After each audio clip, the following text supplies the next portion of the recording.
और एक बड़ा मूल प्रश्न ये है, nobody raises this, who asked for partition? There was no public demand, there was no yearning in any section of society.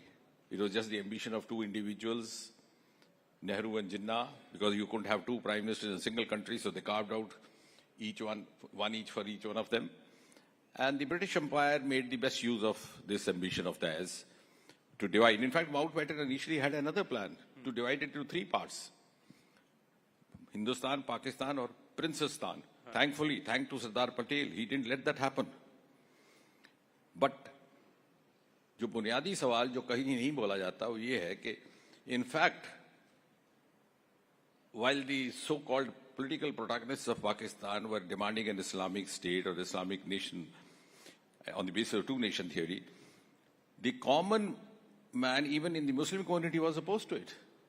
There was a forum of the Muslim intellectuals and Muslim writers called the Progressive Writers Forum, जिसमें साहिर भी थे, जिसमें कैफी भी थे, मोहसिन भोपाली भी थे. They had actually very vehemently opposed the idea of partition. So much so that, and in fact, even when this happened, they were so disgusted that they had no hesitation in writing about it. फैज़ अहमद फैज़ वहाँ चले गए, वो तो वहीं थे लाहौर में.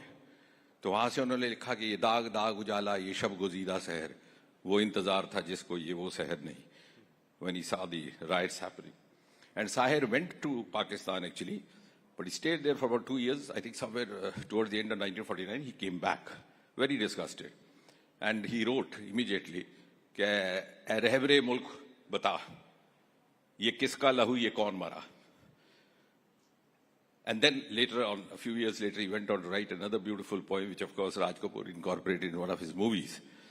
जब दुख के बादल पिघलेंगे, जब सुख का सागर छलकेगा, जब अंबर झूम कर नाचेगा, जब धरती नगमे गाएगी. जिस सुबह की खातिर मर मर के हम युग युग से जीते हैं, जिस सुबह के अमृत की धुन में हम जहर के प्याले पीते हैं, इन भूखी प्यासी रूहों को एक दिन तो कर्म फरमाएगी.